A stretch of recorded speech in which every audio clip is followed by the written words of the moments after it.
Hello and most welcome to 1039 of the series. We are currently now at the old philosophical institution by the University of Gothenburg, where I studied in the 90s. It is, however, not where I encountered quantum physics for the first time. This is in the house next, but it's pretty close enough to show with this lecture a turn point, I would say, where we went from finally leaving the old paradigm of staticness, fact, and a still life, a photographic idea of the world as a photograph, or instead moving into movement that contains both stillness and movement. And yesterday we went into autism and movement and saw that autistic people move in a different way, and autism can actually partly be the interaction, the dyadic partnership between autistic and other person. So it is coming in the movement. What do I mean? Well, typical people cannot read bodily autistic people, so all the problem doesn't stem from the autistic, it also stems from the interaction with typical. I thought that was incredibly interesting. I will try to get in contact with that author, but today I will not dwindle more on that. I will go instead to another article, more recent, even more recent. They are both recent.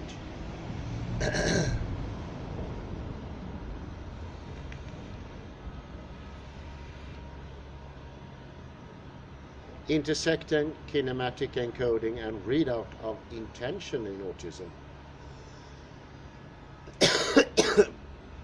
Among others, Noemi, Montobbi, Andrea Cavalli, Dalila Albergo, Caterina Ansuini, Francesca Battaglia, Jessica Poda, Lino Nubili, Stefano Panzeri, and Cristina Becchio.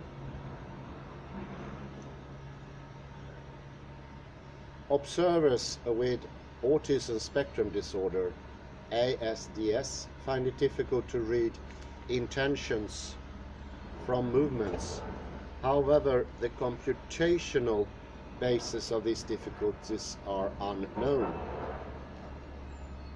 Do these difficulties reflect an intention readout deficit, or are they more likely rooted in kinematic dissimilarities between typical and ASD kinematics? We combine motion tracking, psychophysics, and computational analysis to cover single trial intention readout computations in typically developing children, TD, and children with ASD, who observed actions performed by TD children, that is typically developing children, and children with ASD. Average intention discrimination performance was about chance for TD observers, but not for ASD observers. However, single trial analysis show that both TD and ASD observers read single trial variations in movement kinematics. TD readers were better able to identify intention informative kinematic features during observation of TD actions. Conversely, ASD readers were better able to identify intention informative features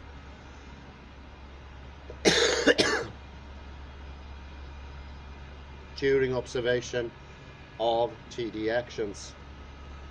Conversely, ASD readers were better able to identify intention informative features during observation of ASD actions. Crucially, while TD observers were generally able to extract the intention information encoded in movement kinematics, those with autism were unable to do so.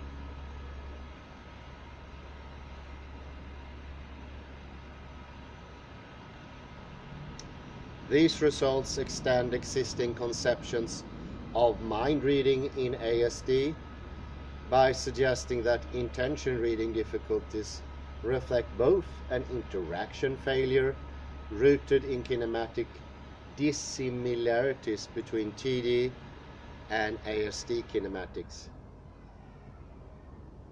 at the level of feature identification, and an individual readout deficit at the level of information extraction, accompanied by an overall reduced sensitivity to intention readout to single trial variations in movement kinematics.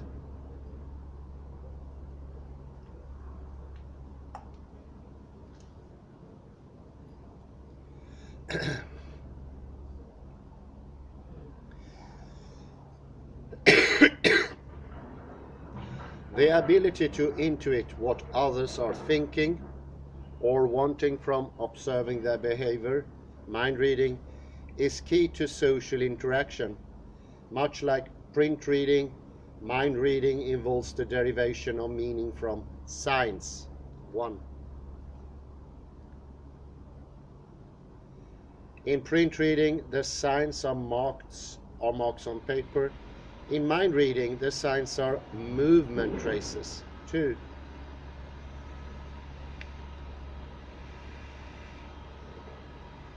Individuals with autism spectrum disorders, I will henceforth refer as ASDS, have difficulty inferring the mental states of others, including their intentions, from their body movements. However, the computational basis of these difficulties are still unknown.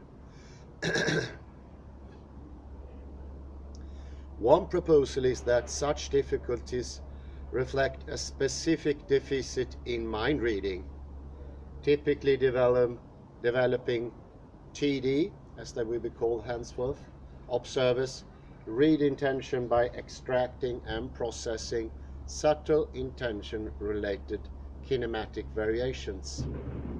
And that is about 3% of the total variance, out of trial-to-trial variations unrelated to the intention. Individuals with ASD would have difficulty reading intention, possibly due to an overall lower sensitivity to single trial kinematics.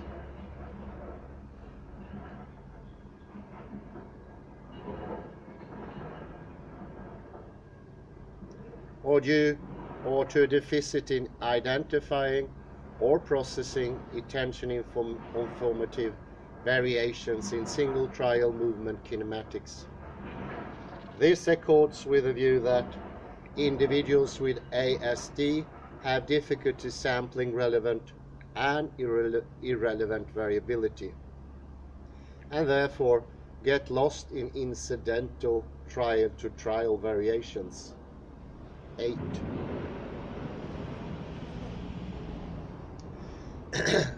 This hypothesis predicts a general impairment in intention reading in autism.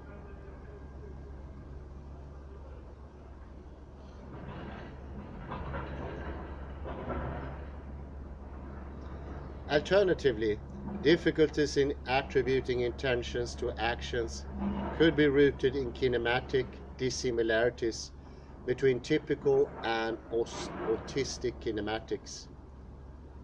This hypothesis is based on the view that the same internal models used during action execution serve as the basis for action perception.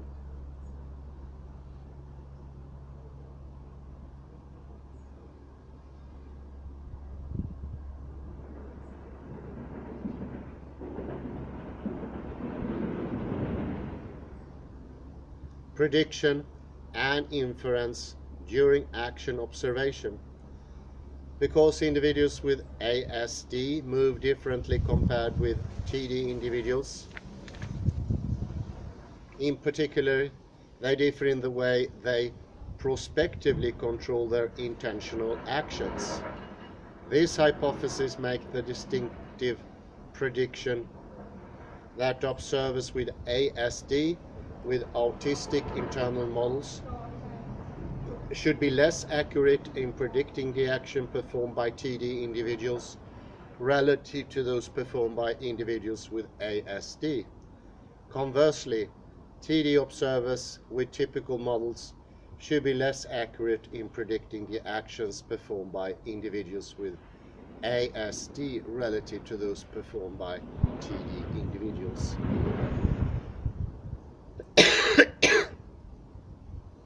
From this perspective, ASD difficulties would not reflect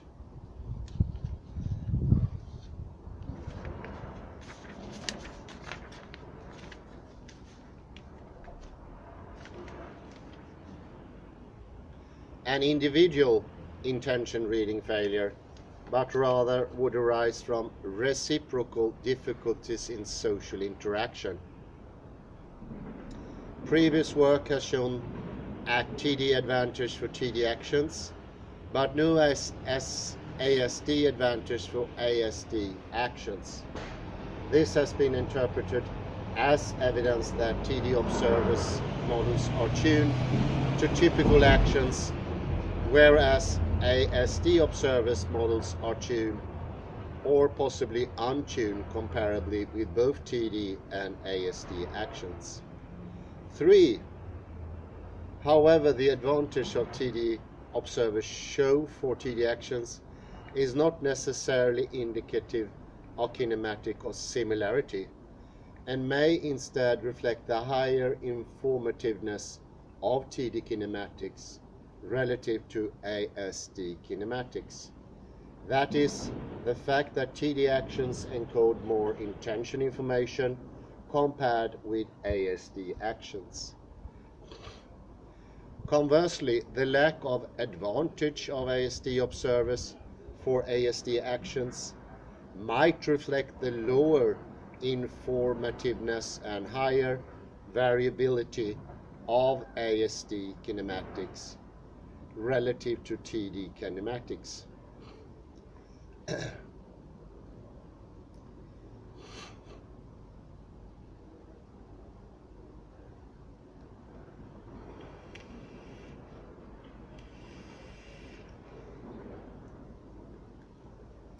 Thus, previous studies cannot rule out the possibility that group differences in attention reading relate to differences in how intention information is encoded in TD and ASD kinematics. Moreover, because intention reading was computed as the average response across individual trials with variable kinematics, these studies cannot determine the readout computations that inform intention inferences in TD and ASD observers. What information TD and ASD observers read in TD and ASD kinematics, and how.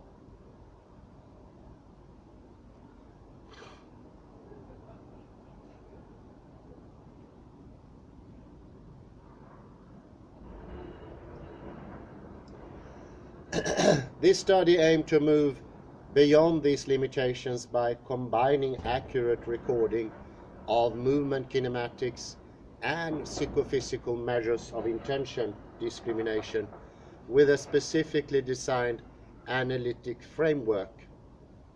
This framework allowed us to link kinematic encoding, how intention information is encoded in TD and ASD movements kinematics during action execution, and kinematic readout, that is, how TD and ASD observers read intention information encoded in TD and ASD observers read intention information.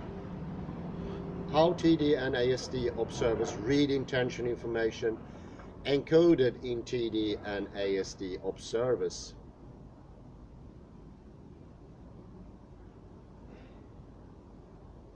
And how TD and ASD observers read intention information encoded in TD and ASD visual kinematics during action observation. Sorry, it was a repetition here in the text, confused me. At the single subject, single trial level. In 2x2 factorial design, TD and ASD children observed actions performed by TD and ASD children. Using a kinematic encoding model, we first quantify the intention information in TD and ASD single movement kinematics and determine the set of kinematics features that encode this information in TD and ASD actions.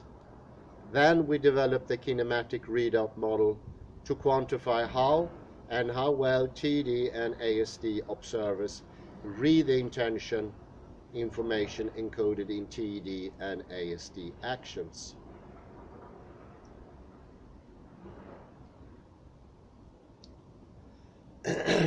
Then we developed a kinematic readout model to quantify how well TD and ASD observers read the intention information encoded in TD and ASD actions. Finally, adapting methods developed in references 6 and 17. We examine how kinematic encoding and readout intersect at the single trial level across observer groups and observed actions. This approach allows us to move beyond representation average over trials and participants and test alternative hypotheses regarding the origin of difficulties in attention reading in ASD.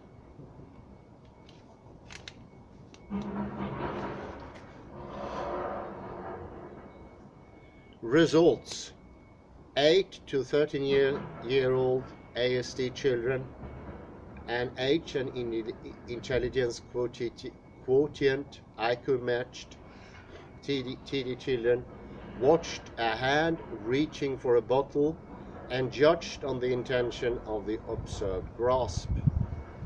To capture natural movement variability, we selected 100 representative reach to grasp actions, 50 ASD actions, and 50 TD actions. From a large action data set obtained by tracking and simultaneously filming TD and ASD children reaching for a bottle with the intent to place or pour. In a within subjects counterbalanced order, participants watch videos of reach to grasp actions performed by TD children and ASD children.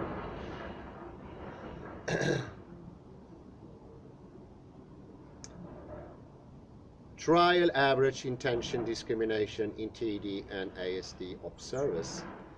We used logistic mixed effects models to test statistically whether average intention discrimination performance, computed as the fraction of correct intention choices, differed from chance across observer groups, TD, ASD, and observed actions.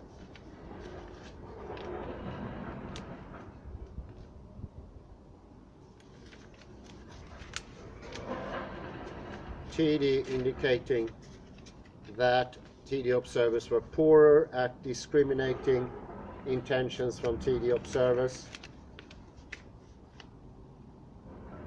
Neither the main effect of the observed action nor the interaction between the observer group and observed action reached significance. Intention discrimination performance was above chance for TD observers, but not for ASD observers. Additional analysis conducted to explore the relationship between intention, discrimination, performance, and autistic traits in a subset of participants for whom autistic trait quantification was available.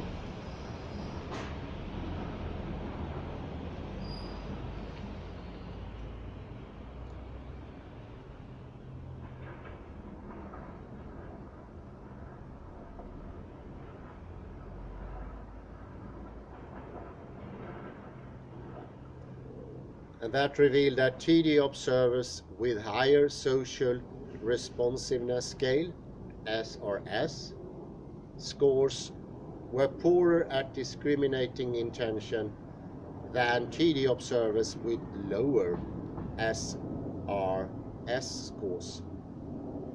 For both TD and ASD observers, control analysis revealed no effect of IQ on trial average performance.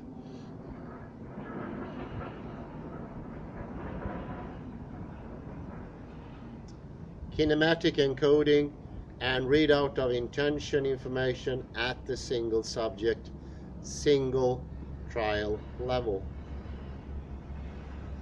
The above results capture trial average differences between groups. However, they do not quantify what information individual TD and ASD observers read in TD and ASD kinematics, and how. To do so, we developed an analytic framework to directly model how information encoded in movement kinematics is read out with single subject, single trial resolution.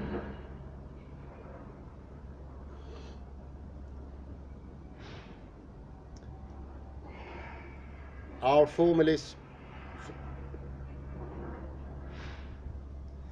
formalism was inspired by recent mathematical advances in linking information encoding and readout in neural population to inform single trial behavior choices.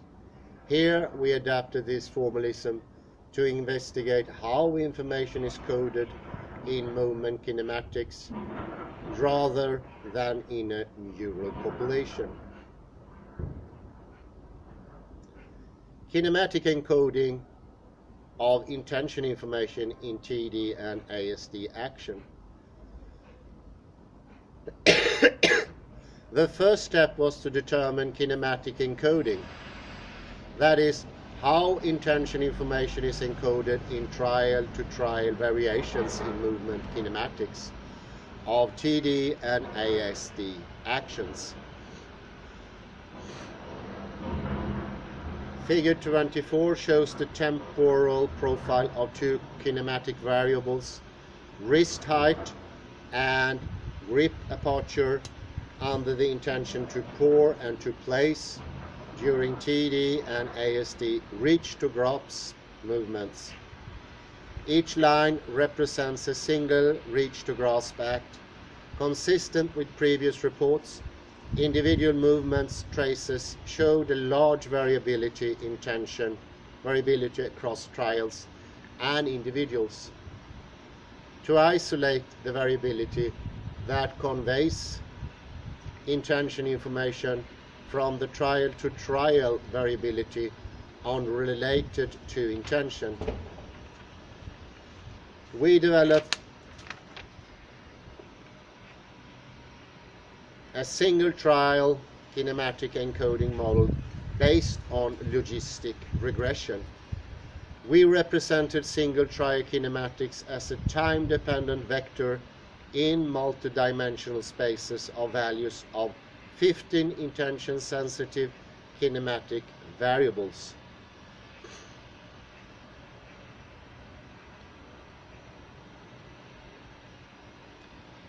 The kinematic encoding model computed separately for TD and ASD action. The probability that a reach to grasp movement was performed with a given intention to pour as a logistic regression of the time-dependent kinematic vector with a drift term for modeling the accumulation of evidence over time. Figure 2b, and materials and methods. Across trials, model performance for TD actions measured as the fraction of action intentions correctly predicted by the model was about 95%. For ASD action, model performance was lower, but still about 90%. This suggests that despite the large variability across trials and individuals, both TD and ASD actions exhibited a consistent pattern of intention modulation. Figure 2D visualizes the contribution, weight of each kinematic variable to encoding of intention information in TD and ASD kinematics, as measured by the regression coefficients of the variable in logistic regression. A positive negative encoding weight is assigned to a variable distributed across trials with higher, lower values for grasp for actions compared with grasp to place actions. For example, VH is generally higher for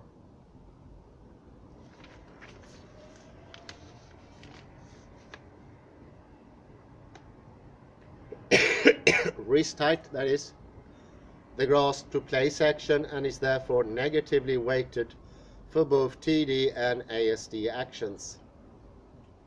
TD and ASD actions exhibited partially different patterns of intention encoding.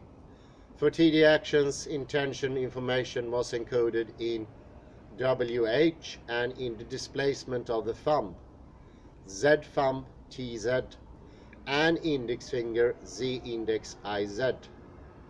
For ASD actions, intention information was distributed across a larger set of variables. Some variables carrying intention information in ASD kinematics also carried intention information in TD kinematics. Other variables informative in ASD kinematics, that is wrist velocity, WV,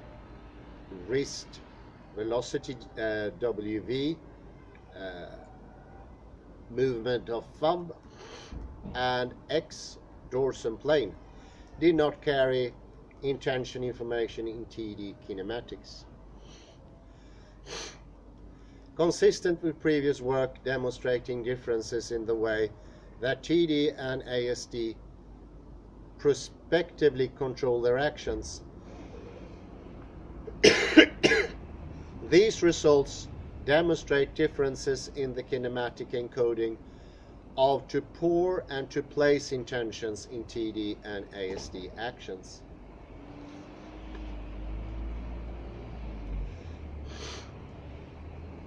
Next paragraph.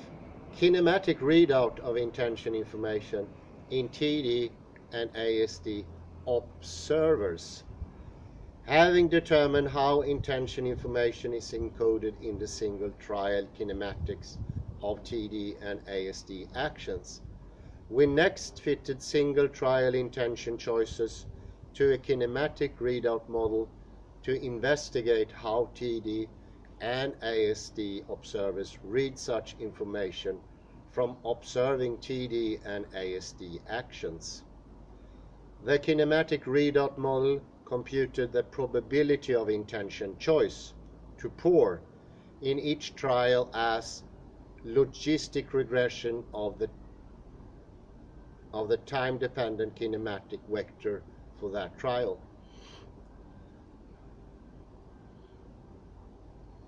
Across trials and conditions, kinematic readout model performance, measured as the fraction of intention choices correctly predicted by the model, was significantly above chance. Wow! The strong correlation between observed intention discrimination performance and performance predicted by the readout model confirmed that our kinematic readout model was able to capture intention discrimination performance at the individual level.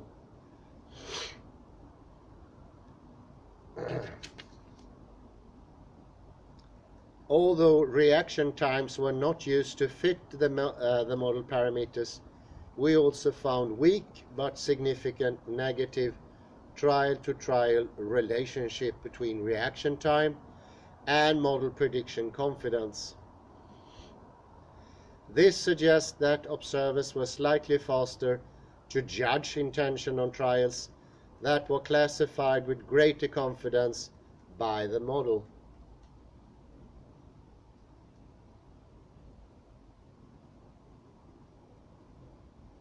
Taken together, these analyses suggest that our kinematic readout model provided a plausible description of how well observers discriminated intention from single trial kinematics.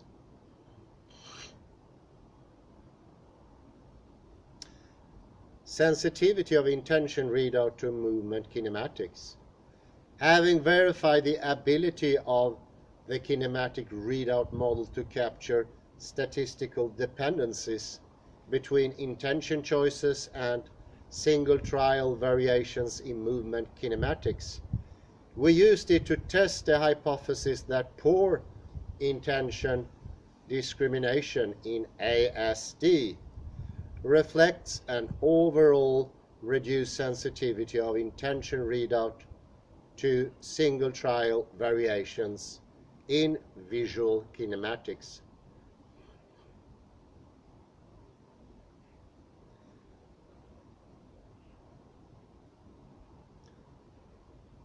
One concrete way to access this is to measure how well the kinematic readout model predicts single trial intention choices, regardless of whether the predicted intention choices are correct or incorrect. If intention readout in ASD is not sensitive to single trial variations in movement kinematics, the kinematic readout model should be at chance in predicting ASD intention choices. As shown in figure 3b, this was not the case.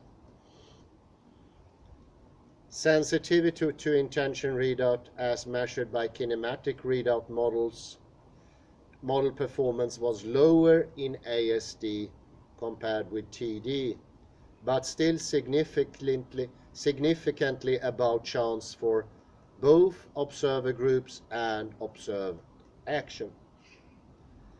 This suggests that lower sensitivity of the intention readout to the single trial kinematics cannot fully account for the ASD failure to discriminate intention apparent in figure 1D.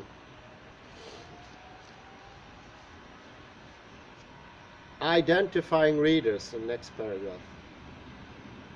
Readout patterns are variable across observers.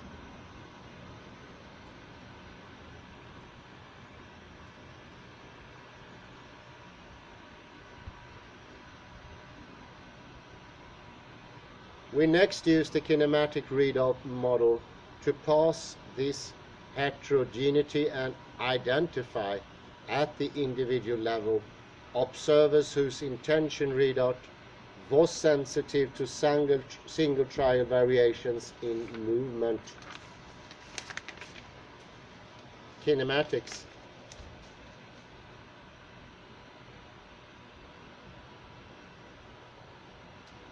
To this end, for hereinafter called readers, to this end, for each observer, we computed the intention choices predicted by the kinematic readout model, regardless of whether the predicted choices were correct or incorrect, and compare the obtained value with the null distribution of randomly permuted choices. The distribution of readers and non-readers in each group is shown in figure 4 as a function of intention discrimination performance and readout strength, defined as individual model performance z-scored with a null hypothesis accuracy on randomly permuted choices.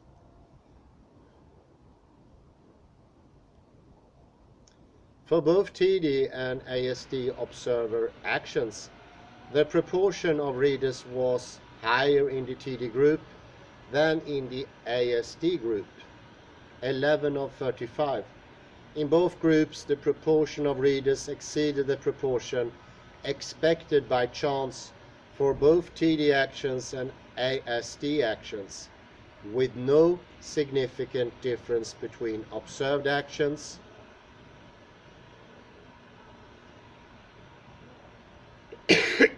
Next, readers good and bad at reading TD and ASD actions.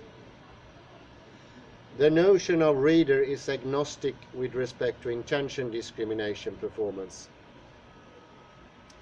Observers might read movement kinematics as measured by kinematic readout model performance and still perform at chance or even below chance.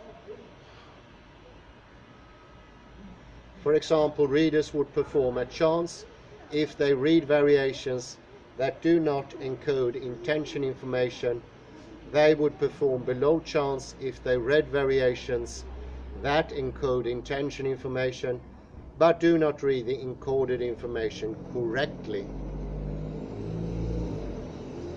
For instance, they interpret a decrease in WH, wrist height, encoding the intention to pour as indicative of to place.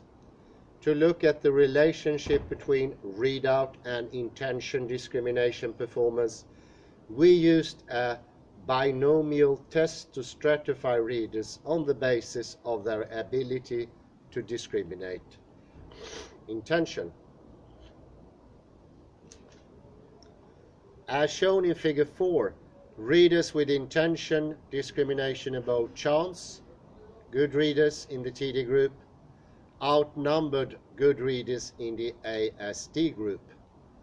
In the TD group, the proportions of good readers were significantly higher for TD actions, 10 observers of 14.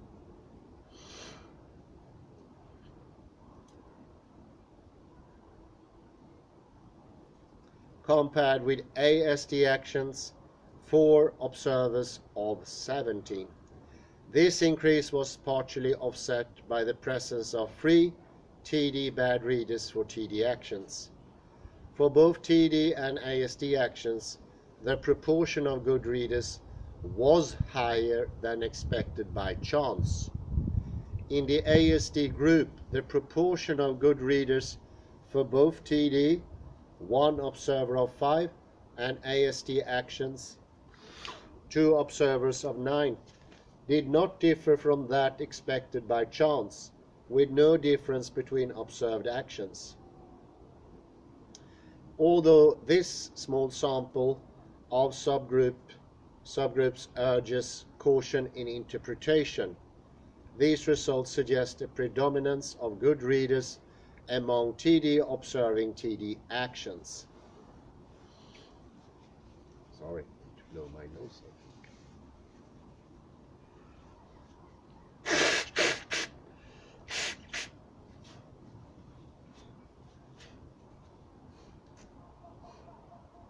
We computed the contribution, weight of each kinematic variable to the intention readout as the variable regression coefficient in the readout logistic regression. A positive negative weight is assigned to a variable distributed across trials with higher or lower values for the intention choice to pour compared with to place.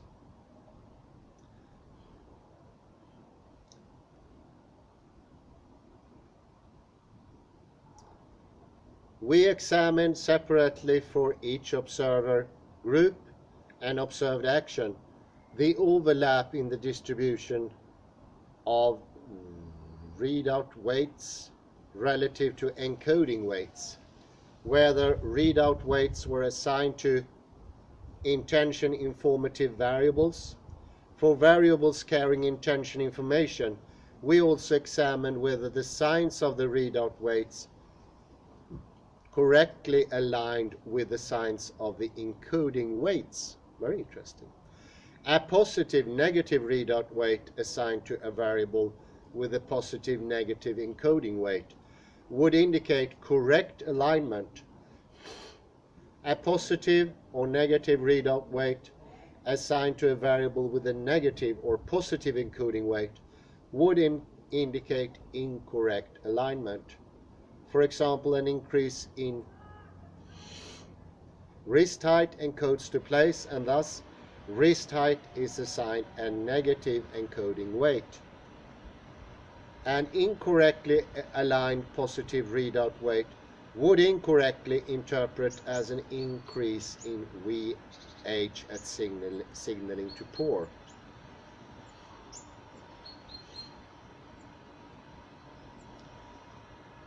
Figure 5, I visualize the overlap and alignment of readout weights relative to encoding weights across kinematic variables averaged across observers.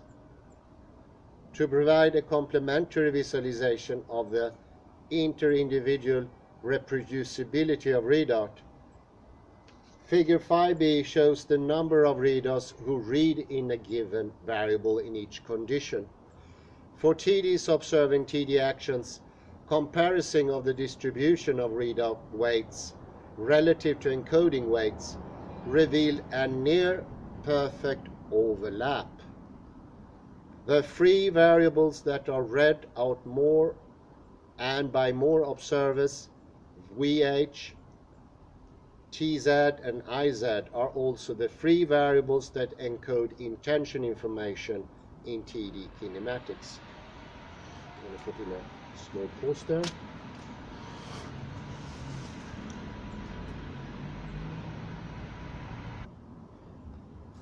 And we soldier on here.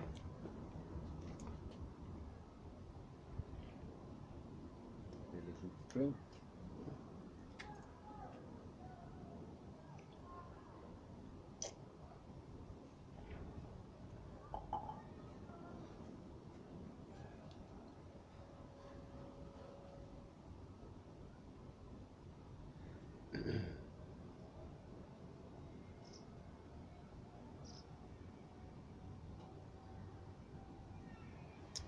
Field bars indicate that the readout weights mostly align to the encoding weight correctly. Also, as shown in figure 5b, most observers correctly interpret the intention information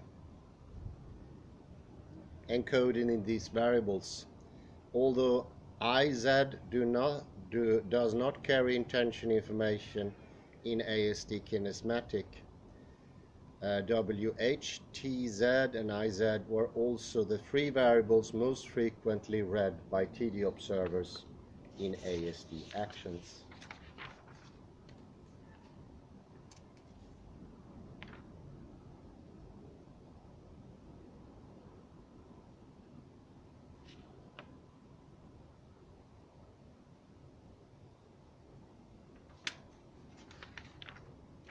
TZ is the Z line of the thumb and IZ is the direction of it. Although IZ does not carry intention information in ASD kinematics, WH, TZ and IZ were also the free variables most frequently read by TD observers in ASD actions. Variables such as GA and WV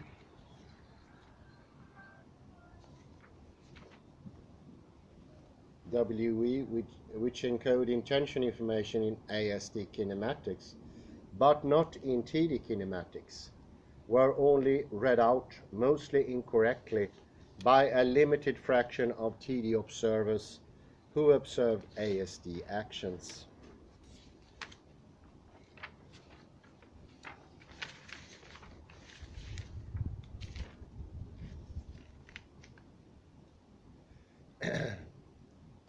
For ASD readers, the readout weights showed greater, although not perfect, overlap with the encoding weights during observation of ASD actions, compared with TD actions.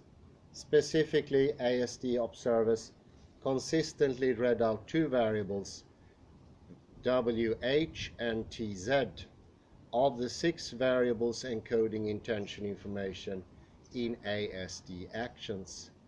While WH and TZ also carry intention information in TD kinematics, ASD observers assign little readout weight to these variables or other informative variables when observing TD actions.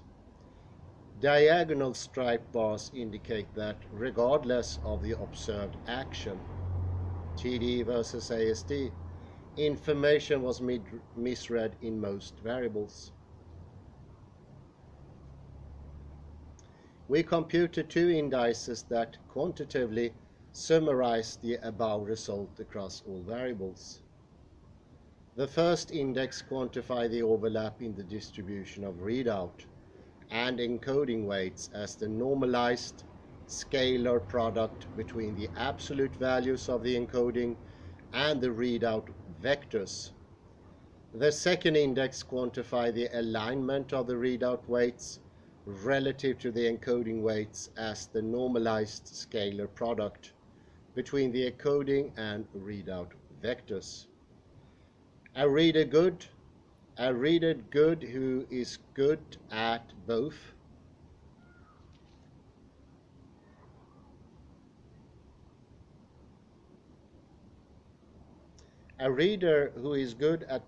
identifying informative features and interpreting their information would have both high overlap and high alignment. A reader good who is good at identify informative features but not good at interpreting their information would have high overlap but low alignment.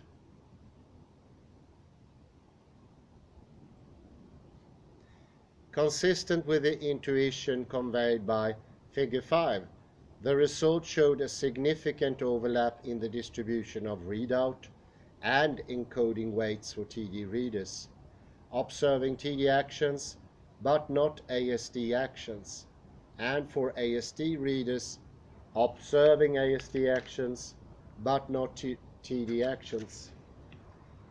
TD readers showed significant alignment across both TD and ASD actions. In contrast, alignment was not significant for ASD readers for either action. Figure 6c illustrates the correlation of overlap and alignment with individual intention discrimination performance, separately for TD and ASD readers. Overlap did not correlate with individual intention discrimination. However, we found a significant positive correlation between overlap and deviation of individual intention discrimination performance from chance, defined as the absolute value of difference between task performance and the 0.5 chance level. Alignment correlated positively with individual intention discrimination for both TD and ASD readers. This indicates that in readers, individual intention discrimination depended not only on the selection of informative features, but also on the correct interpretation.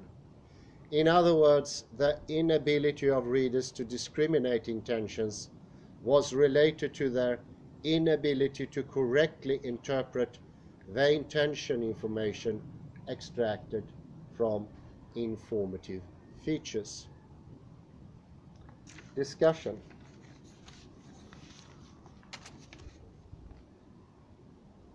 Many current perspectives on action reading in autism are based on quantification of average intention discrimination across repeats of observed actions. However, kinematics are variable across trials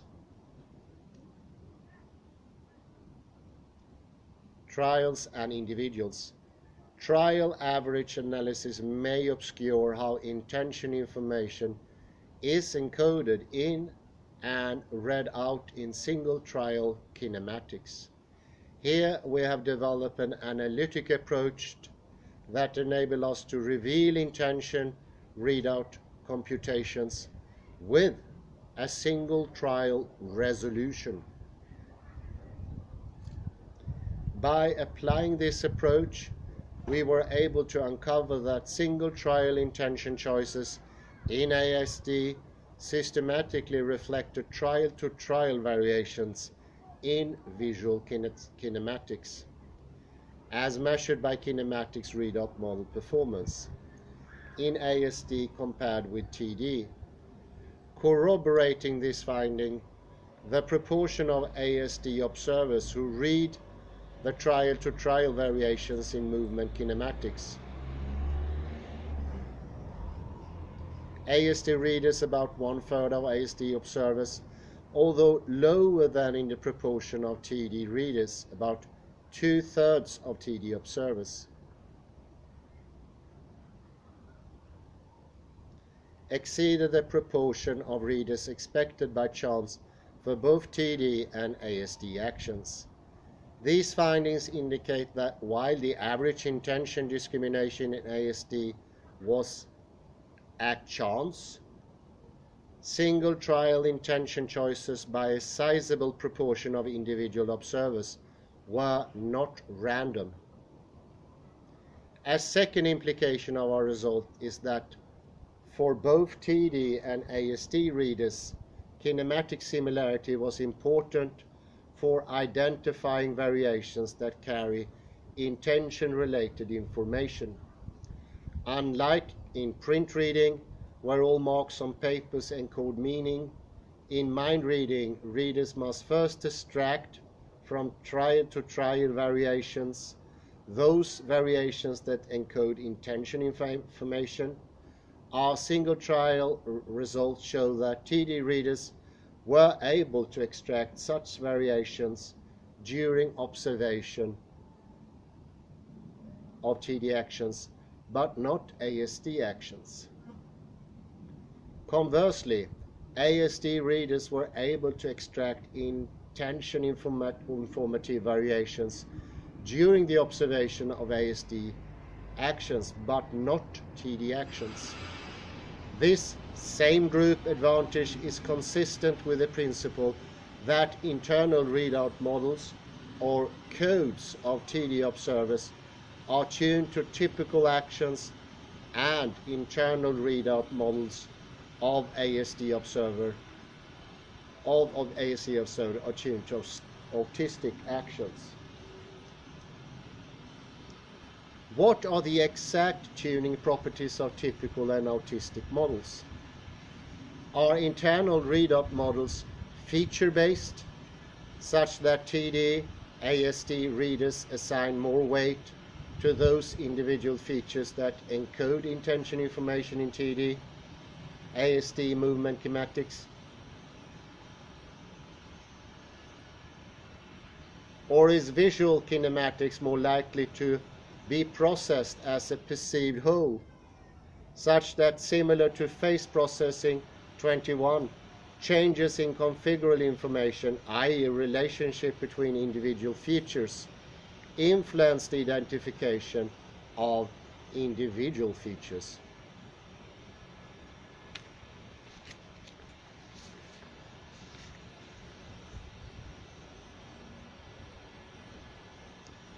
Our kinematic readout model results provide an initial opportunity to answer these questions.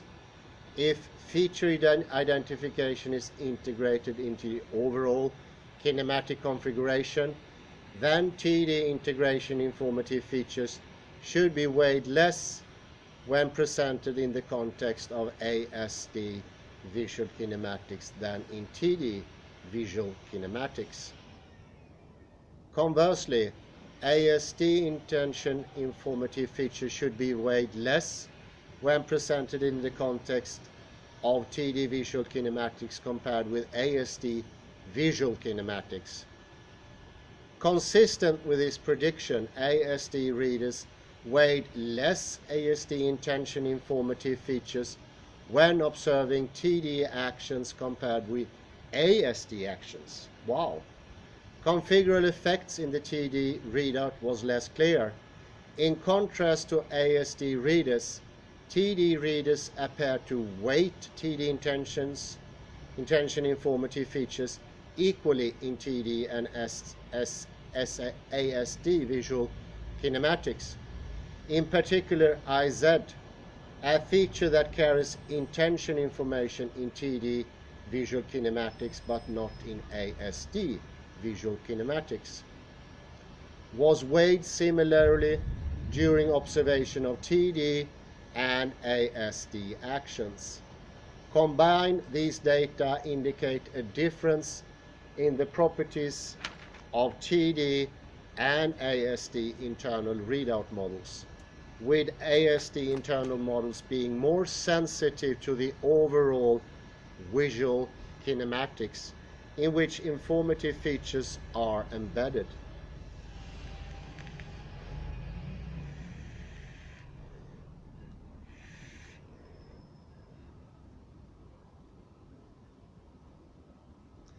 A third implication of our results is that, unlike TD readers, ASD readers lack the ability to link kinematic variations to the correct intention.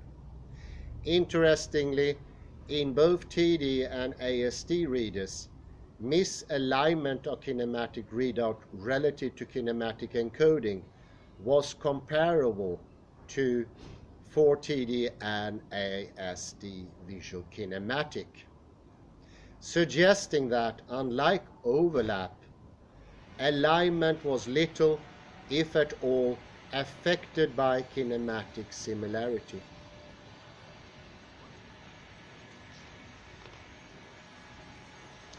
These data point to a selective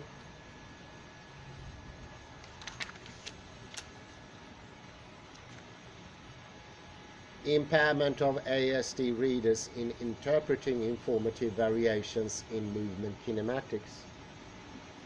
These results expand existing conceptions of mind reading in autism by pointing to distinct profiles of intention discrimination impairment in ASD observers. Some observers with SAD cannot read trial-to-trial variations in visual kinematics. Others observers with ASD, while reading trial-to-trial variations in movement kinematics, fail nevertheless to discriminate intention. Our single trial results suggest that in this subtype of ASD readers, difficulties in mapping visual kinematics to intention may reflect both an interaction failure and an individual failure.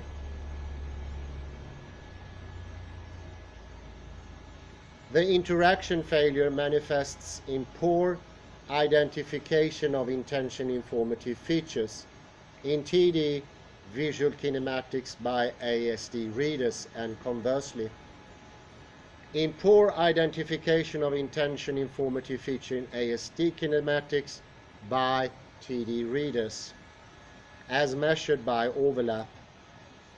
The individual failure manifests in poor interpretation of the extracted information specific to ASD readers.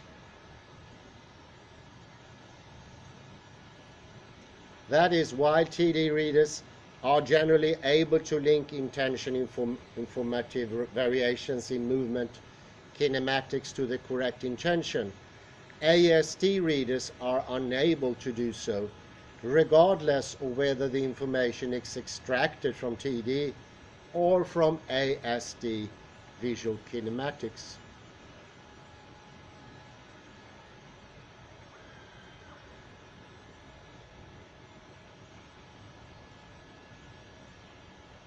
In this study, we developed an experimental and analytic framework to decompose the process components of intention to action attribution and to investigate how intention encoding and readout intersect in TD and ASD observers who observe TD and ASD actions. This framework forms a powerful general approach to test how information is encoded and readout in movement kinematics at the single trial, single subject level. In the present study, we asked participants to simply judge the intention of the observed action. An important direction for future research will be to investigate intention readout during active participation in social interaction. Specifically, whether different patterns of readout emerge when individuals are asked not only to observe, but also to respond to actions of others. Moreover, by decomposing the component process of intention reading, our approach could be useful for identifying targets for intervention.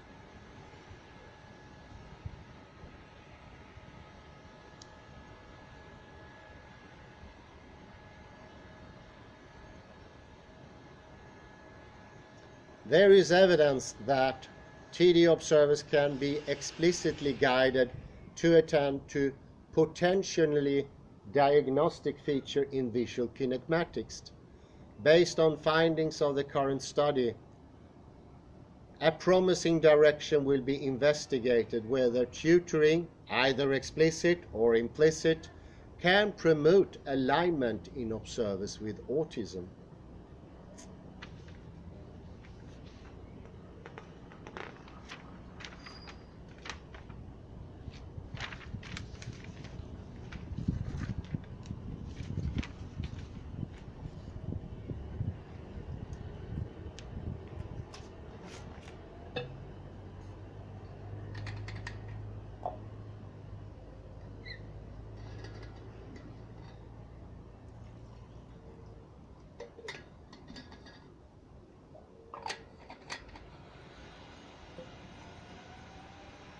Well, excuse me for having a very specified go-through, but there is good reason for it, because this shows that reading out movement is of utmost importance, and understanding intention is nothing trivial.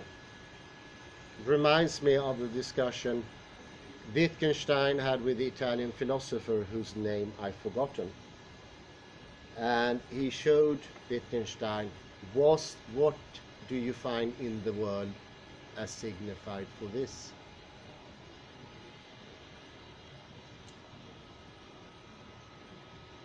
It's all down to the movement, and we discussed the Swiss engineer Pfeiffer earlier, who shows that all intelligence learning is in the movement. Now we might understand how adverse those handicaps are for people. They will literally not be able to understand anything. I don't think at all it sort of limits to understanding intention of a thermos. Because from the movement everything is built, shown by Barbara Tversky, shown by Lakoff Johnson, showed by Lisa Friedman, Bartlett, showed by David Bradle, becoming closer to movement, understanding without having a proper, good, deep understanding how movements inform everything, and also stillness.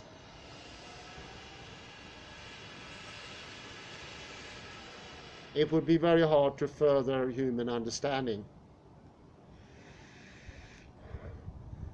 This is a bit akin to Ashish Dallela Gödel's mistake, where he wanted to add meaning to make mathematics clear. Meaning, I would say, is the intention / motion. And if you are severe autistic, you will be, as this building behind me that used to be the center, second most important one for analytical philosophy in the world, I would imagine, because nowhere in the world was it more dominant than in Sweden, perhaps with the exception of Finland. It is a bit of autistic, missing out on a lot of meanings and not being able to clarify, and therefore fanatically wanting to clarify small details. This is reaching for straws. This is being immersed in water, reaching for anything that can help you not to drown.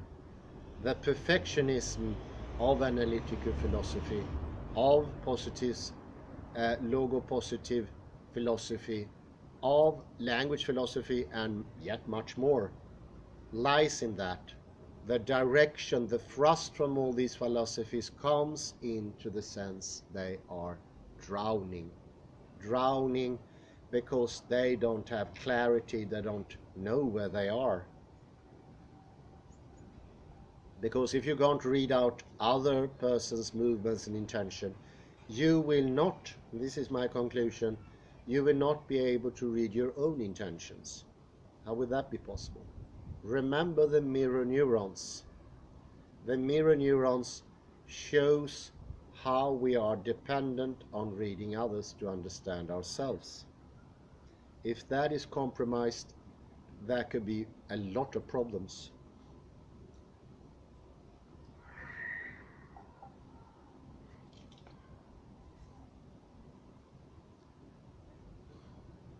I will read something called chaotic fractal movement variability, something I found on the net, and I think this is just something creative I threw in here in the context. See where it lands. I hopefully it lands well. A healthy, natural, adaptive movement has fractal dynamics. As soon as an intention or external disturbances kick in, this dynamic changes and the movement becomes more artificial and less adaptive. Is it possible to modulate fractal dynamics on purpose? And what would be the practical and aesthetic implications? This was actually the last thing suggested in the article I just finished. First paragraph, natural movement, fractals and chaos.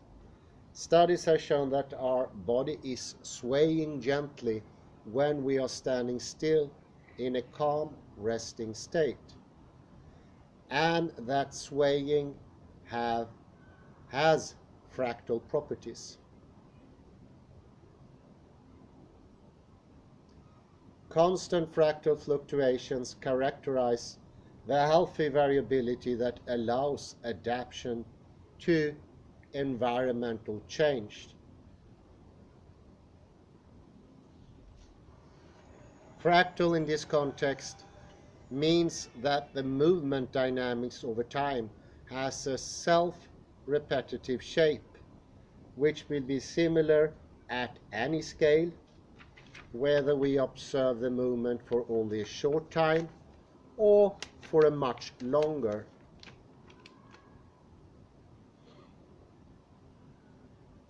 There will be many small amplitude movements and a few, but significant number of big amplitude ones.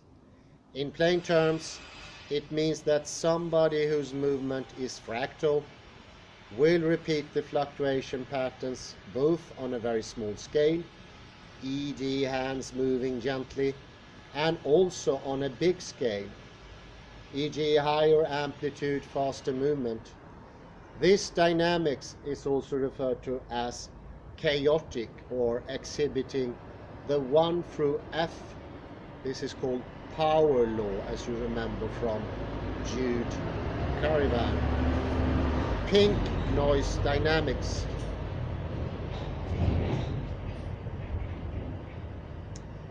If we look at the signal with chaotic fractal dynamics, it may look unpredictable, but there is a certain pattern that emerges over time. This pattern follows a power law. Small, frequent changes are followed by big ones. Hence, the 1 through F law. The higher the frequency, the lower the amplitude. Another more intuitive understanding of fractals is provided when we look at image below that show Romanesco and apples. The sizes of the Romanesco heads are all different, but if we plot them by frequency, we will see that they follow a power law. The bigger is the head, the less frequently it appears. On the other side, the apples may also have the different shapes, but their deviations from the mean are more or less the same.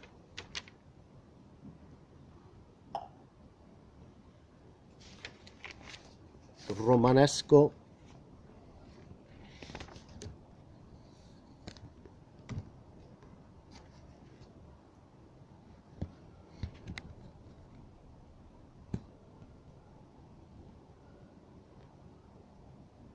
I think it can be clearly seen there, and in the apples we don't have that effect really. Human beings are closer to Romanesco or cauliflower.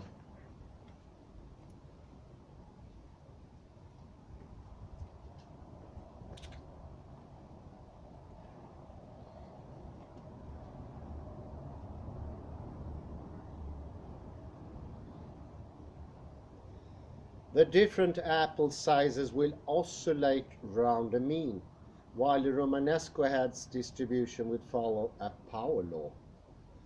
The average does not really exist. We have many heads that are small in size, but also a significant number of bigger ones.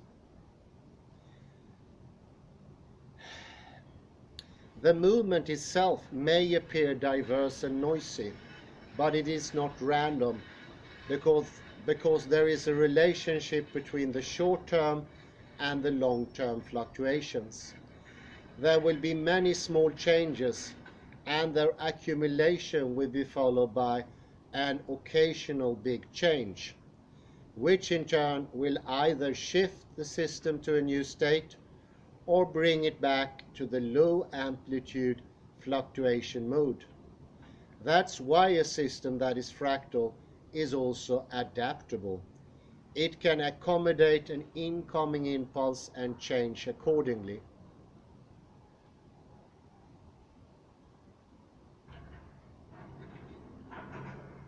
Another state is pure randomness and is called white noise, as it has no particular state or color.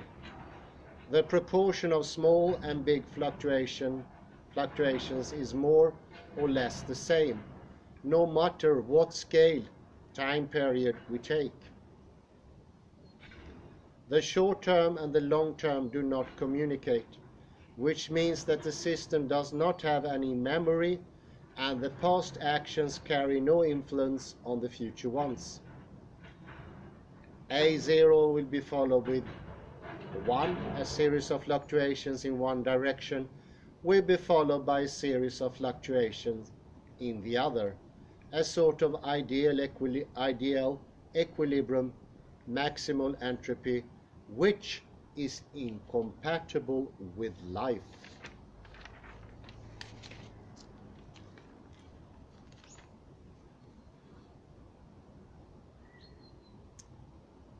Different types of noise. Random white noise. Here there is no correlation between the frequency and the amplitude.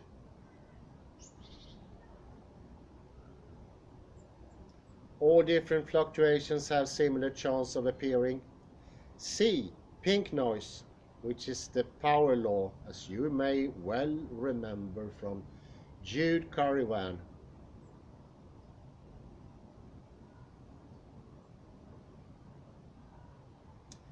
The lower is the power, the higher is the frequency, and vice versa. E, brown noise. the correlation is even stronger, but not fractal. Big changes, phase shifts, happen quite often. In other words, the process has external influence.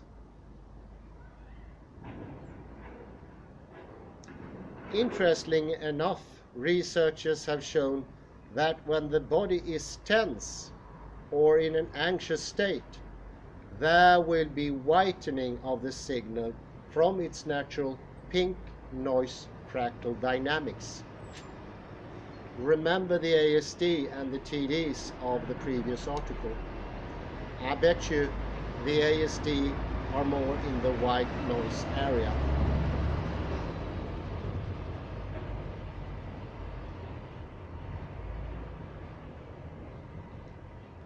The amplitude of the big fluctuations decreases while their frequency rises.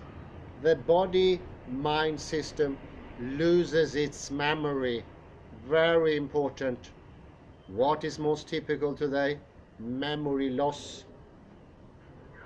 The various influences cancel each other out.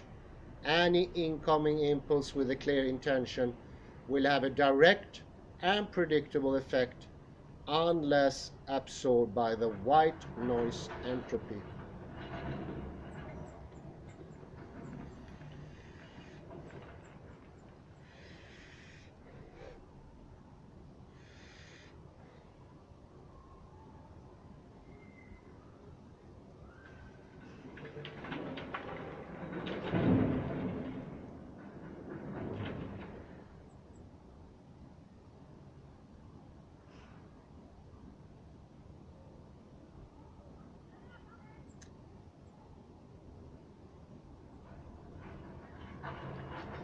Fractal dynamics is not only found in body movements, it is also present in speech, locomotion in complex environments, foraging patterns of animals, as well as the mood shifts, cognitive dynamics, heartbeat, and the dynamics of the brain, as shown by David Bradel, Lisa Friedman, and many others.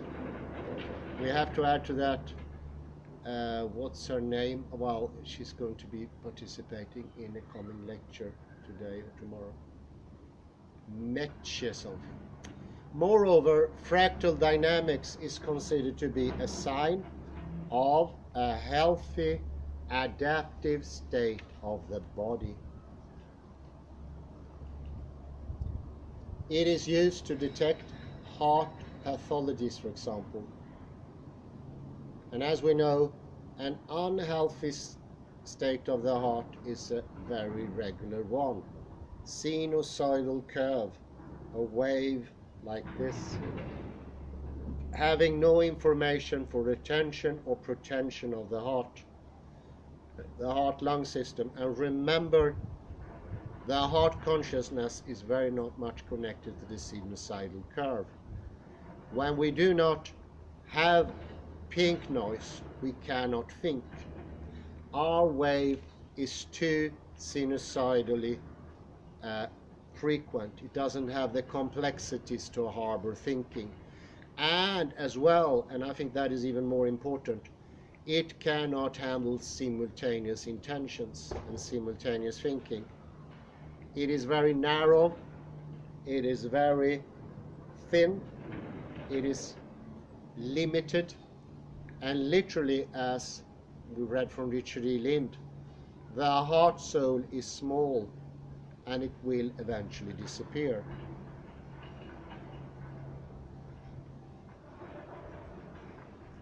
Generally, every natural process developed by evolution seems to have fractal properties. So that's why it may be interesting to emulate and modulate these dynamics to make the movement more natural and adaptive in its most basic form. But how do the fractals and chaos emerge? Next paragraph. Where do the chaos and fractals come from? There are multiple reasons for the emergence of chaos and fractal properties in a dynamic system. The consensus is that chaotic fractal behavior is an indicator of 1. The existence of memory in a system. Very important. See, memory is not something with a computer or a clock or human brain that we usually perceive it to be, but it's in the movement, in the fractality. And fractality is in itself memory and vice versa. All memory are fractal, all fractal are memory. Remember the apples.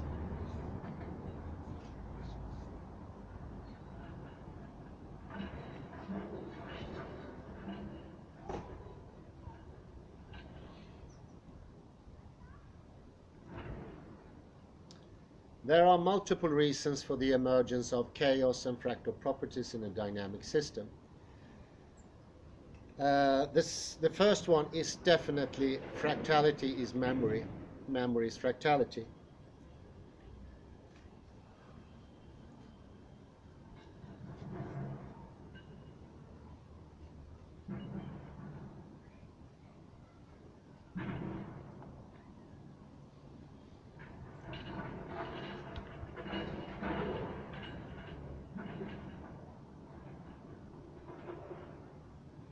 Several underlying interacting processes which coexist in the state of winnerless competition, things like breathing, heartbeat, walking, where none overtakes the others.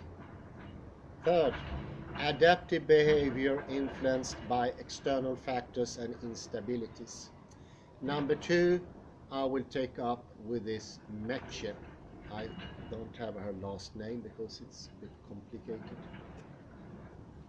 The behavior becomes less fractal when intentionality or external obstacles appear.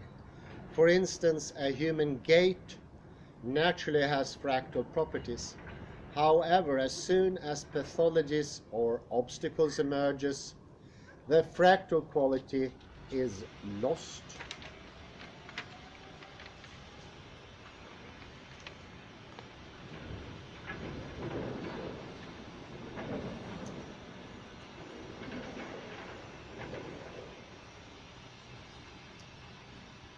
And a little explanation what is winnerless competition.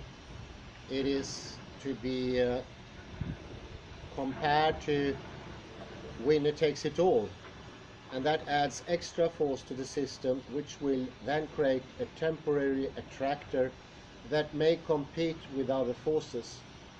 When that third force loses, the ball falls down. When it's strong, the ball keeps hanging between them. But it's down to the neurons, and if they don't compete too hard, we are going to have the system in a very nice disorderly fashion.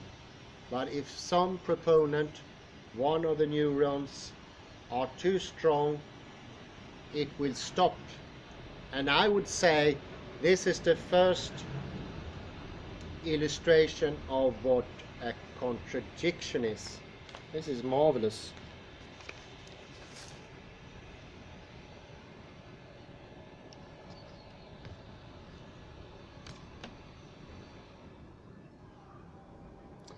This is how a contradiction is constructed. It is based on aggressivity, already at the neural level. And I would say that aggressivity is very clear in analytical philosophy, all since the times of the Greek, because it's a battle here. To win the argument, to fight, to be harsh. There is no listening in. There is no reading out of movement. There is no fractal thing that can understand.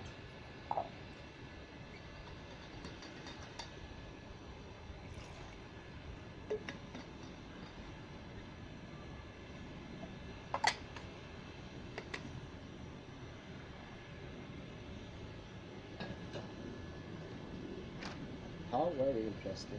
Sometimes it could be well worth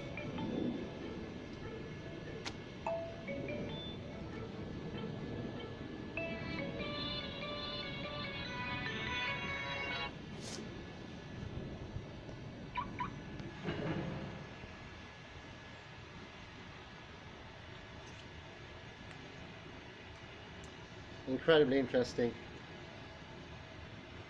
Now we know what contradictions are.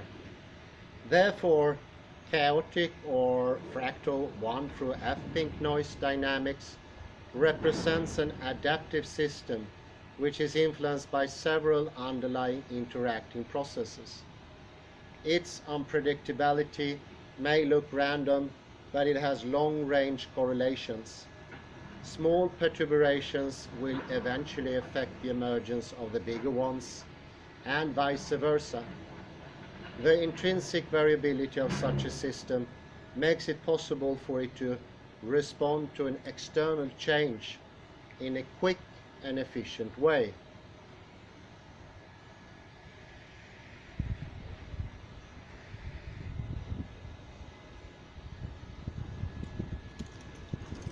Thus, chaos may be an evolutionary strategy acquired by a system because it allows it to survive and to develop within a changing environment. Interestingly, studies have shown that the complex patterns arising in nature are a result of sustained instability.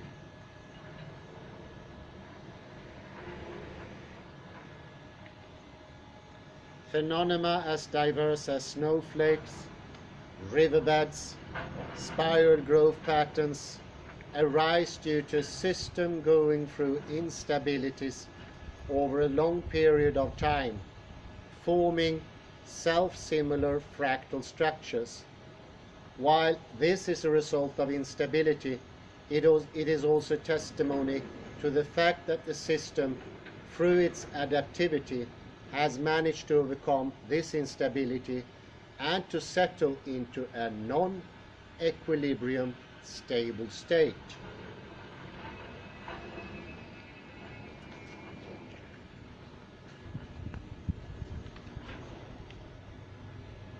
Riverbeds that are fractal are self-repetitive or iterative on every scale. If you zoom in, you will see a similar pattern repeating itself.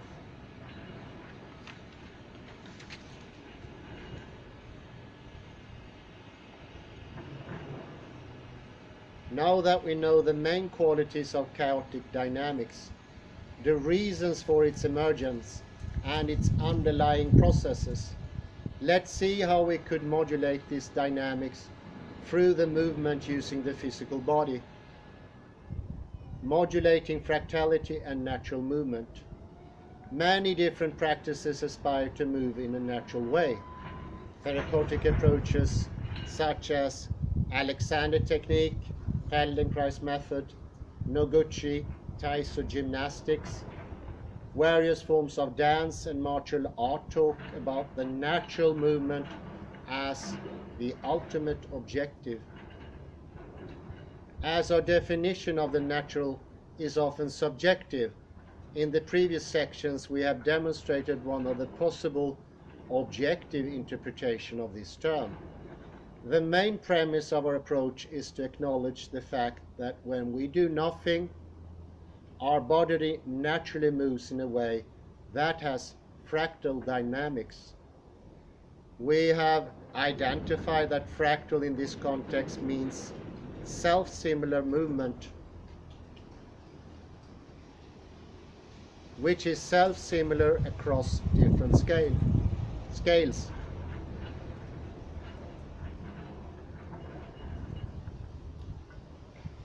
We have also shown that the purpose of this fractality is to overcome instability and to adapt to changing environment. It is not only useful, however, but it is also beautiful. So it is interesting both from an ethical and aesthetic perspective.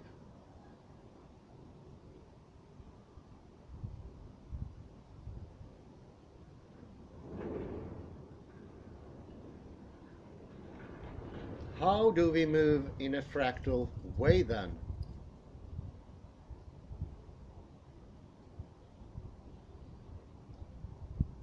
In most simple terms, the fractal movement will look like a succession of many small amplitude movements with a few but a significant number of occasional big amplitude changes.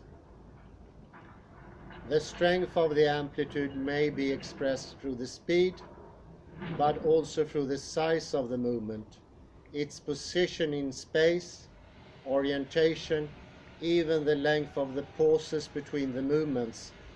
There may be different system of coordinates, and each offers its own fractal perspective.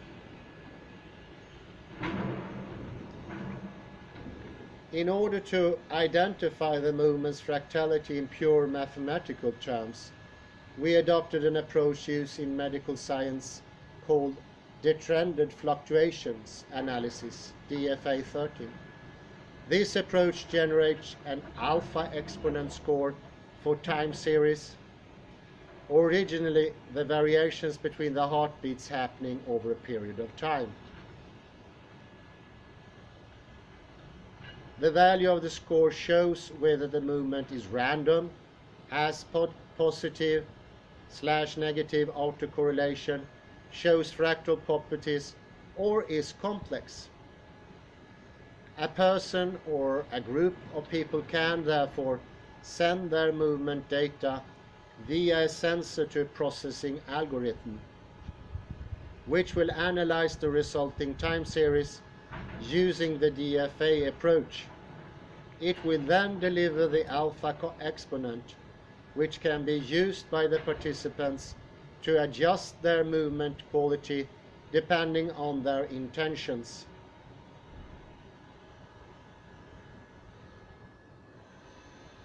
For instance, if the objective is to stay highly adaptive, natural, and physically versatile, they will try to score the alpha component close to 1, which has the fractal property.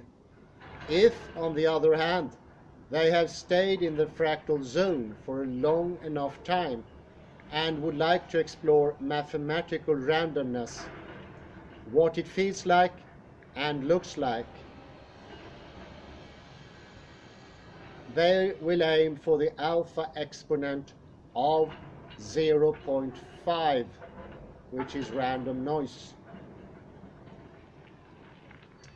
Overall, there are 4 different general states, which can be identified using the alpha exponent calculated using the detrended fluctuation analysis approach. 1 is random, meaning the movements are fluctuating around an average between 0 and alpha 0.5. 1 is regular autocorrelated, meaning that the longer we look, the more likely we are to see large fluctuations. It's from 0.6 to 0.85. The third is fractal, scale-free. The deviations of fluctuations on a small scale have the same pattern as in long scale.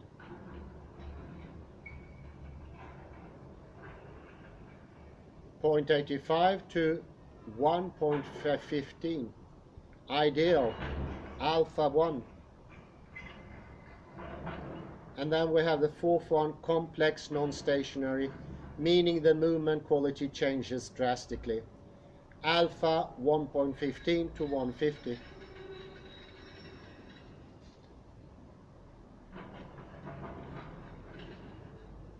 The movement itself will have a different quality depending on the score, obviously.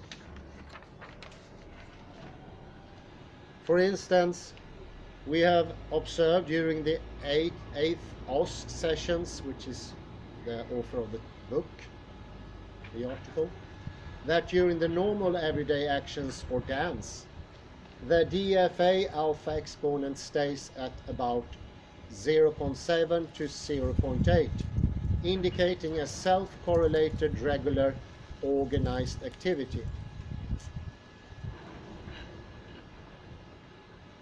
However, when the movement becomes more repetitive, e.g. stomping dance to technique, repetitive prayer movement, the alpha exponent is closer to 0.5, thus indicating more of a random dynamics, which really means the absence of self-correlation. It is simply 1 or 0, or up and down, how good, movement or stillness, oscillating around an average value. The difference between the movements is not very pronounced. How good.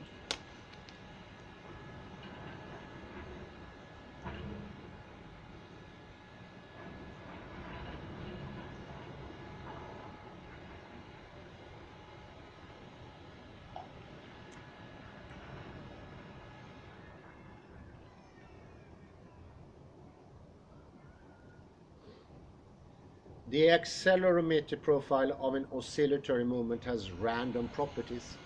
It oscillates around a mean, and its deviations from the average have a normal distribution, in that most of the time most movements will look more or less the same, and the deviation will not be that big.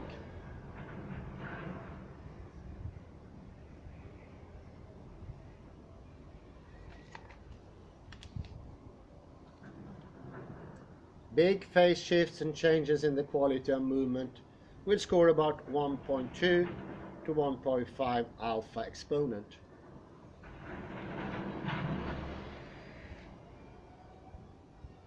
The movement which has fractal variability, where the succession of short-range movements or slow changes is followed by big oscillations, and where the same pattern can be seen both in a short and in a long time period, will have the DFA alpha exponent score close to 1 and indicate fractal dynamics. Interestingly, this same dynamics is shown when a person is standing still in a calm, resting state with no tension or agitation, referring us back to the relation between the natural and the fractal we talked about earlier. Do remember that. Natural fractal.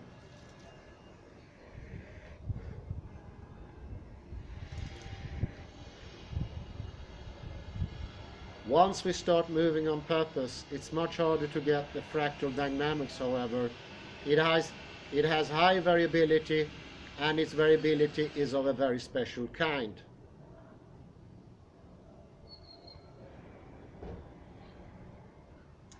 It shows fractal self-repetitive patterns.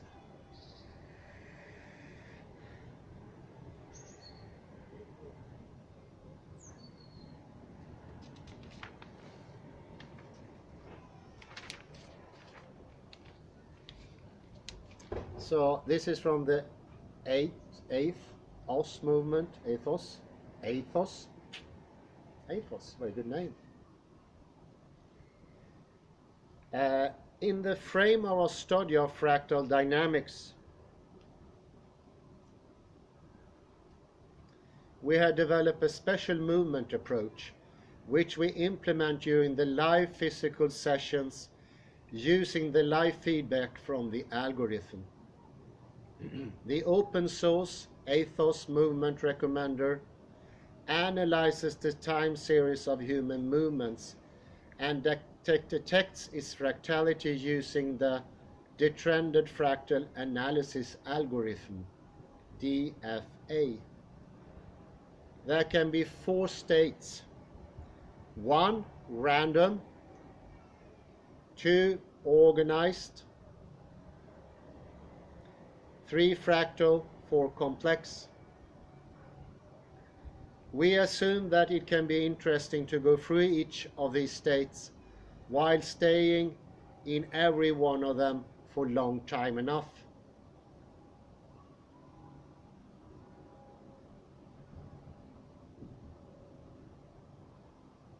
Based on that data, we will see what the current state is and what it has been. If it's been too regular for a long time, the algorithm will recommend bringing in some fractal variability or repetitiveness. repetitiveness. If it has been too fractal, the algorithm will recommend rendering it a bit more regular, repetitive, or introduce a phase shift.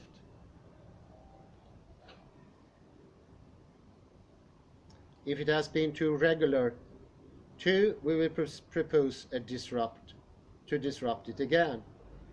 As it has been pointed out above, healthy dynamics has fractal properties, while pathologies, tensions, or environmental obstacles that are not dealt with in an adaptive way will often make the signal less fractal and more random. Therefore, our approach helps us detect the emergence of pathology in a movement and to either bring the dynamics back to adaptable or, on the contrary, explore the pathology, observe how it feels, how it looks, and how it moves.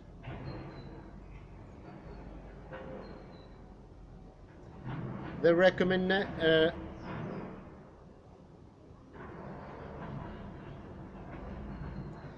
recommendation can be made using an instruction, a symbol generated by the software with a physical, sonic, or visual cue. The person can then read the signal and interpret it in their own way, either to understand what is happening and incorporate this understanding into what they are doing, to self-reflect and get an aesthetic experience, or to simply change what they are doing to reach for another state. We follow this EigthOs variability schema. It's the eternity symbol. It's very interesting. This I will add to the description.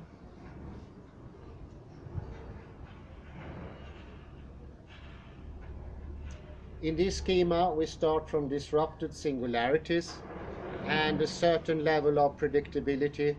Then we go into less predictability while we're starting to make connections. Then the system becomes predictable again, 3, but in the sense of long-range correlations, fractal dynamics. Finally, we go to stage 4, phase shift, and then to 1 again and start over. Technically, one of the possible implementations is made using XSense dot sensors, which are attached to the participants who are taking part in a physical movement session. A modified version of XSense dot server, which we call EigthOs fractal control, is used to record the accelerator signal from the XSense dot sensors, logging it to a CSV file, then sending it via the OSC signal to the specified port host. The OSC is then forwarded to a musical instrument via U-sign to give a direct sonic feedback on movement. Our software will also apply detrended fluctuation analysis, DFA, to the signal and calculate its related alpha exponent, which shows how fractal the signal is.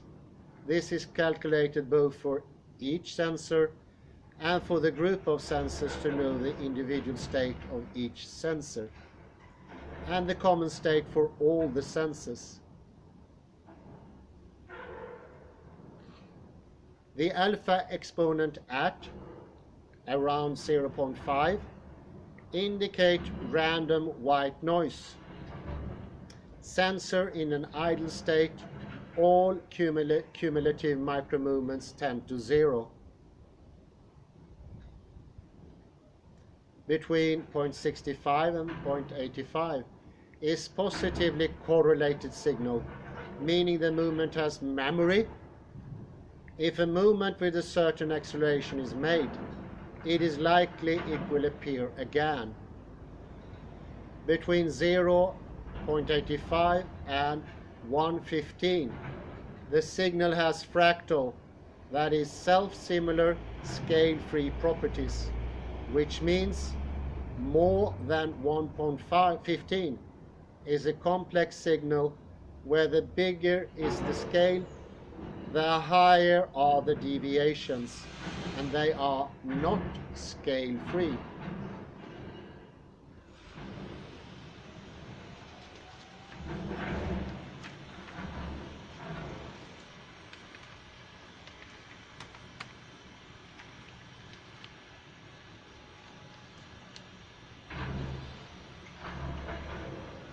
EigthOs fractal control system will then provide a recommendation based on the number of states that occurred during a period of time, e.g. the last 2 minutes.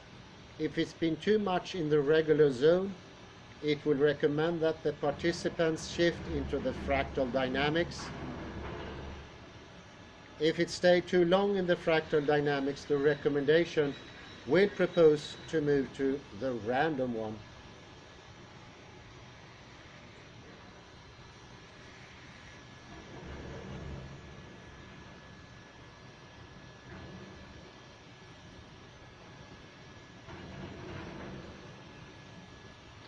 In EigthOs, we aim to go through various alpha exponents in a movement session so that both the individuals and the group can experience all the different states.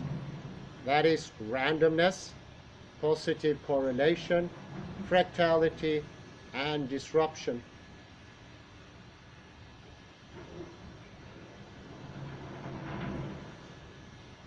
It relates to the variability principle and is a part of our ongoing research on the aesthetic of change and its ethical implications.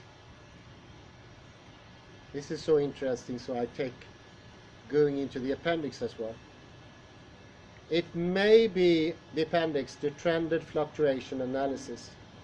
It may be interesting to look closer at how the trended fluctuation analysis approach works as it sheds more light on the phenomena of fractality. The DFA algorithm does the following.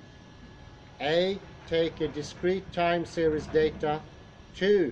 Detrend it and normalize so the values are positive and the trends are removed. We only have fluctuations left. And then calculate the sum of the square of the deviations for each different time scales. The short ones, e.g. fraction of a second, and the long ones, that is several seconds. And then build a log or a log graph, where on the x-axis we have the size of the scale, on the y-axis we have the sums of the fluctuations.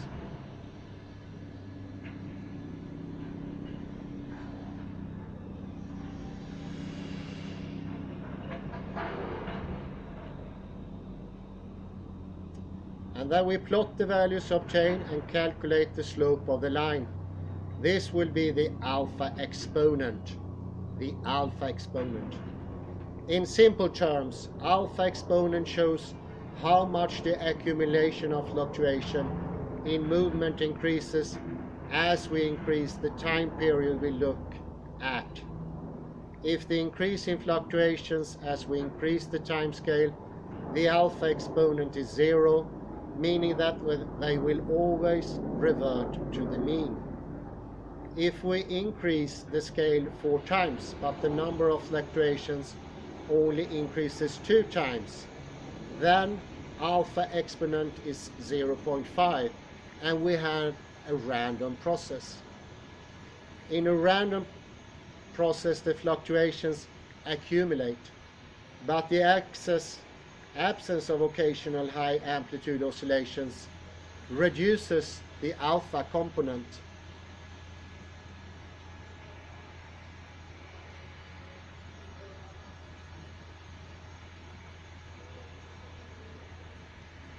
Now, if we bring in an occasional high amplitude fluctuation, we will move towards a positively correlated process. The more we move, the more fluctuations we accumulate. When the number of those high-frequency oscillations is high enough, in fact exactly at the right sweet spot, we will reach fractality. This means that no matter what scale we look at, the pattern of fluctuation will be the same. So it's self-similar across different scales or scale-free. Introduce more change and we look at a situation where big time scales will yield a very high number of changes, so the movement becomes fractal. It is not similar across the scales anymore. Extraordinary interesting, I have to say.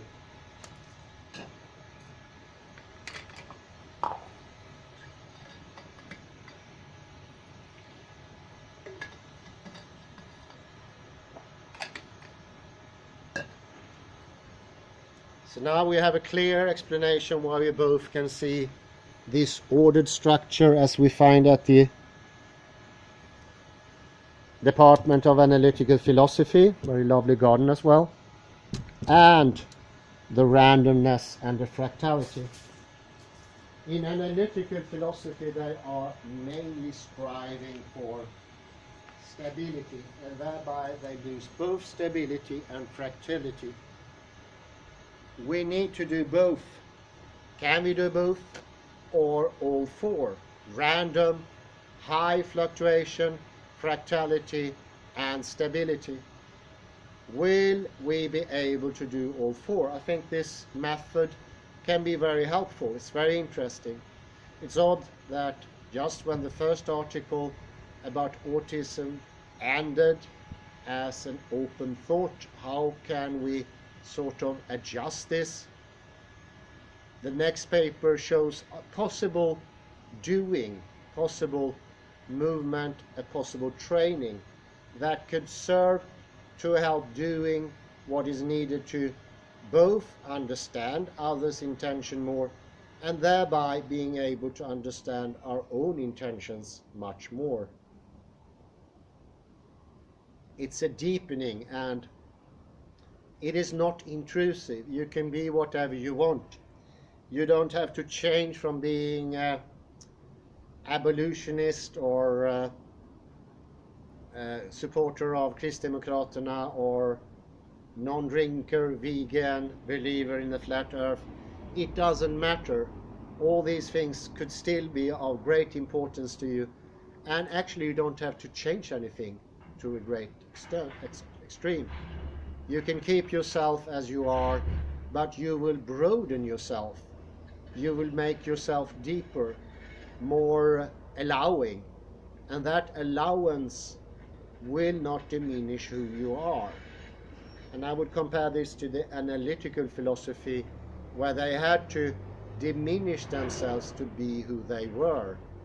They constantly have to use the contradictory model, as we showed so clearly how the neurons work, how they become stuck, and where there is a war, because in the end aggression is in the bottom. Edward de Bono was not far off the point when he said, "I'm right, you're wrong." That is a type of aggression. Being peaceful is not enough, however. It means we need to sort of open up ourselves, not changing our inclinations, but changing how we see those inclinations. Being able to reflect upon them. Because when we get into fractality, we will have awareness.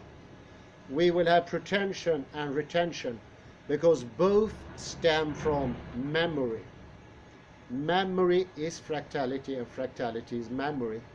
It is the most beautiful sort of acronym I ever heard from these things, that we can put it into very, very small and very, very short single term.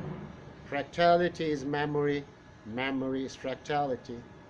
And I also understand how liturgy and repetition of words can act as this single attractor to allow for more violent changes in the system and still have stability. Because as long as we have a well-established fractal attractor, liturgy, repetition of words, or a frame, we will be able to support bigger changes, and those changes will nurture us, not destroy us. I think we have to look further at where could you look to find a more positive message? I don't know. I think Ian McGilchrist needs to be, in the end, informed about this. Fantastic. I say thank you very much. It was a sheer pleasure, and have a very pleasant afternoon. Bye-bye for now.